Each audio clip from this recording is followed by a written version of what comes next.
Hello guys, welcome back to the channel. तो एक नई थ्योरी करने जा रहे हैं हम इकोनॉमिक ग्रोथ के related, that is Lewis model of economic growth. So let's start without wasting any time.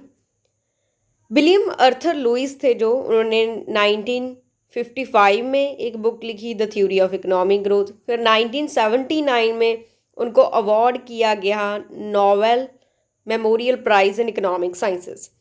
तो लुईस मॉडल है इकोनॉमिक ग्रोथ का, वो क्या कहता है? पहले तो वो अनलिमिटेड सप्लाई ऑफ लेबर मानता है कि सप्लाई ऑफ लेबर अनलिमिटेड है at subsistent wages. Subsistent levels means minimum wages, जो जीने के लिए ज़रूरी हैं वो वेजेस। देन दिस जो लेबर है, हमारी सप्लाई ऑफ लेबर है, can be shifted to the capitalist sector from the agriculture sector. तो अनलिमिटेड सप्लाई ऑफ लेबर है जो हमारी, वो शिफ्ट की जाती है एग्रीकल्चर सेक्टर से कैपिटलिस्ट सेक्टर और इंडस्ट्रियल सेक्टर और मैन्युफैक्चरिंग सेक्टर और मॉडर्न सेक्टर भी कहा गया है इसे। तो टू सेक्टर हमारी इकोनॉमी है, इसमें capitalist sector and subsistent sector. Capitalist sector हमारा क्या है, इसको मॉडर्न सेक्टर, इंडस्ट्रियल सेक्टर और मैन्युफैक्चरिंग सेक्टर भी कहा गया है। इसमें रिप्रोड्यूसिबल कैपिटल यूज़ की जाती है कि इन्वेस्ट की जाती है, फिर उससे कुछ नई प्रॉफिट जनरेट हो, देन उनको इन्वेस्ट किया जाता है कि वो कैपिटल है जो रिप्रोड्यूस होती रहती है, फर्दर हम उसको इन्वेस्ट करते रहते हैं, फिर न्यू जनरेट होती है, उसको इन्वेस्ट करते हैं, तो ऐसे रिप्रोड्यूस होती रहती है कैपिटल। देन स्किल्ड लेबर है, इसमें high marginal productivity of labour है, जो स्किल्ड लेबर है उनकी मार्जिनल प्रोडक्टिविटी भी बहुत हाई है। देन प्रॉफिट्स इनका मेन मोटिव है अर्न करने का, इनको कह सकते हैं कि इन्वेस्टमेंट पर प्रॉफिट्स होते हैं इन्वेस्ट करने पर, क्योंकि रिप्रोड्यूसेबल कैपिटल है। देन प्रॉफिट्स आर री invested in the business. Subsistence sector को हम ट्रेडिशनल सेक्टर और एग्रीकल्चर सेक्टर भी कहते हैं। इसमें जो लेबर है वो इलिटरेट है और अनस्किल्ड है।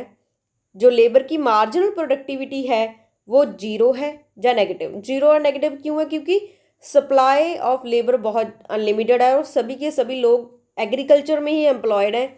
तो एक हद तक तो हमारी जो प्रोडक्टिविटी है उससे बढ़ेगी, टोटल प्रोडक्ट बढ़ेगा, बट एट दी एंड क्या होगा कि टोटल प्रोडक्ट तो स्टेबल हो जाएगा। तो कितनी भी लेबर लगा लो, एक जो हमारी एकड़ लैंड में कितनी भी आप लेबर लगा लो, अगर उसमें 10 बंदे ही चाहिए तो वो 10 ही प्रोडक्टिविटी काउंट होगी।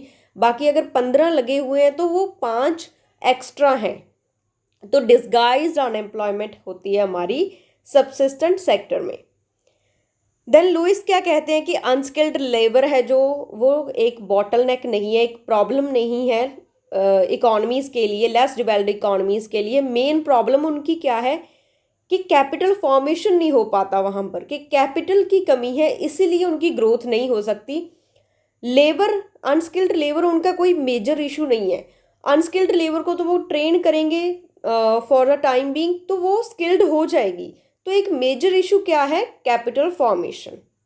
लो कैपिटल फॉर्मेशन होती है, इसीलिए वो जो है अंडर डेवलप्ड है। कैपिटल फॉर्मेशन है जो वो बेस प्रोवाइड करती है इन्वेस्टमेंट, जो कि फर्दर प्रोडक्टिविटी राइज करेगी लेबर की। उस प्रोडक्टिविटी से प्रॉफिट होगा, देन वो री इन्वेस्ट करेगा, देन हमारी कैपिटल जनरेट होगी, कैपिटल फॉर्मेशन होगी, फिर फर्दर इन्वेस्टमेंट होगी, प्रॉफिट होगा, ऐसे हमारी इकोनॉमी ग्रो करेगी। तो कैपिटल फॉर्मेशन मेन जो सोर्स है ग्रोथ का। दो मॉडल क्या कहता है कि unlimited supply of labour with zero marginal productivity of labour in agriculture sector, rate of expansion of industrial sector. Capitalist sector की ग्रोथ किस पर डिपेंड करती है? इन्वेस्टमेंट पर और कैपिटल फॉर्मेशन पर। बेजेस हैं जो एग्रीकल्चर सेक्टर में, वो किस पर डिपेंड करते हैं? एवरेज प्रोडक्ट के जो 15 लोग लगे हुए हैं उन्होंने 100 यूनिट्स प्रोड्यूस की, तो उनको इक्वल हमारा शेयर मिलेगा। मार्जिनल प्रोडक्ट पर नहीं डिपेंड करेगा, उनकी स्किल पर डिपेंड नहीं करेगा कि कितने पर पर्सन कितना कंट्रीब्यूट कर रहा है, किस पर डिपेंड करके सब में इक्वल डिस्ट्रीब्यूट हो। एवरेज प्रोडक्ट पर उनके वेजेस डिपेंड करते हैं। वेजेस हैं जो इंडस्ट्रियल सेक्टर में मार्जिनल प्रोडक्ट पर डिपेंड करते हैं, बट मिनिमम वेजेस किस लेवल पर सेट किए जाते हैं? जितना एग्रीकल्चर में मिल रहा है उससे ज़्यादा वेजेस मिलेंगे इंडस्ट्रियल सेक्टर में, तभी हमारा इंडस्ट्रियल सेक्टर है जो उसमें लेबर आएगी, तभी हमारी लेबर शिफ्ट करेगी। तो वेजेस हैं अबव द एग्रीकल्चर सेक्टर होते हैं इंडस्ट्रियल सेक्टर में। अगर हम डायग्राम के थ्रू देखें तो एग्रीकल्चर सेक्टर में अगर हम देखते हैं हमारे राइट हैंड साइड के डायग्राम में, फर्स्ट डायग्राम में, उसमें total product with the time increase हो रहा है, बट L1 जब हमारी लेबर हो जाती है तो वहाँ TP स्ट्रक्ट कर जाता है, उससे आगे इंक्रीज नहीं होता, वो स्टेबल हो जाता है। L1 से आगे आप कितनी भी लेबर लगाओ उससे आपका एग्रीकल्चर में प्रोडक्शन इंक्रीज नहीं होगी। तो नीचे वाले डायग्राम में हम देख सकते हैं कि मार्जिनल प्रोडक्ट है वहाँ पर 0 है L1 पर। तो वेजेस किस पर डिवाइड हो रहे हैं, किस बेसिस पे जो हमारे वेजेस दिए जा रहे हैं AP के बेसिस पर वेजेस दिए जाते हैं। देन AP से हम लाइन ड्रॉ करें तो WA है हमारी लाइन, जो कि लेफ्ट हैंड साइड के नीचे वाले डायग्राम में देखें तो WA और WM में कितना डिफरेंस है। WM पर मैन्युफैक्चरिंग सेक्टर में, इंडस्ट्रियल सेक्टर में वेजेस दिए जाएंगे। तो जो हमारी SL लाइन है वो unlimited supply of labour show करती है। जो हमारी D1, D2 और D3 कर्व्स हैं वो क्या शो करती हैं, marginal product of labour in manufacturing sector. तो उस पर डिपेंड करके हम उनको वेजेस दे रहे हैं। L1, L2, L3 आप जितनी लेबर लगाओगे उस हिसाब से जो उनका मार्जिनल प्रोडक्ट होगा उस हिसाब से उनको वेजेस दिए जाएंगे। देन अगर हम ऊपर वाले डायग्राम में देखें L1 पर हमारी TPM1 कर्व है जो कि एक lower level of output show कर रही है मार्जिनल प्रोडक्ट में। अगर हम एग्रीकल्चर से लेबर लेकर L2 शिफ्ट कर दें मैन्युफैक्चरिंग सेक्टर में तो हमारा TP कर्व ऊपर को शिफ्ट कर जाएगा TPM2 कर्व, जिसमें हायर प्रोडक्शन है।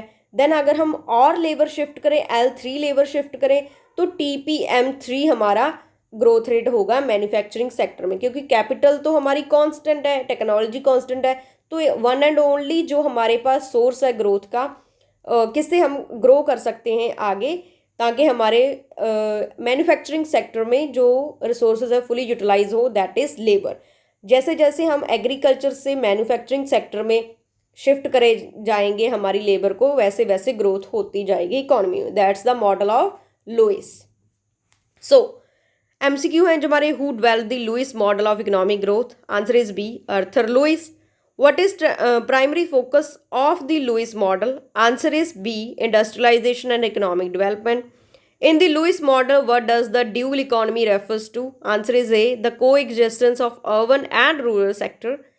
According to Lewis model, labor from agriculture sector is considered. Answer is B, surplus. What happens to the wages in the industrial sector as the economy develops? According to Lewis model, answer is C, they increase. Which of the following is a key assumption of Lewis model? Answer is D, unlimited supply in the rural sector, unlimited supply of labor. The transition from the agriculture sector to the industrial sector in the Lewis model is primarily driven by, answer is B, capital accumulation.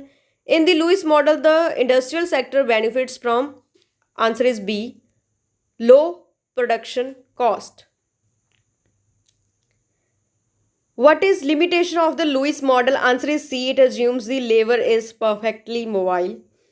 Which phase of Lewis model indicates a shift of labor from agriculture to industry? Answer is B, transition phase. According to Lewis model, economic development is achieved when, answer is C, surplus labor is observed into the industrial sector. In the Lewis model, what role does the capital play in the economic development? Answer is B, it is essential for observing surplus labor. The Lewis model is particularly relevant to which of the type of economy? Answer is C, developing economy. What is the consequence of labor out migration in the Lewis model? Answer is A, increased agricultural productivity. The Lewis model suggests economic growth leads to, answer is B, urbanization and structural change. What is the criticism of the Lewis model regarding to income distribution? Answer is B, it ignores the impact of inequality. According to Lewis model, the agriculture sector eventually, answer is A, becomes less important.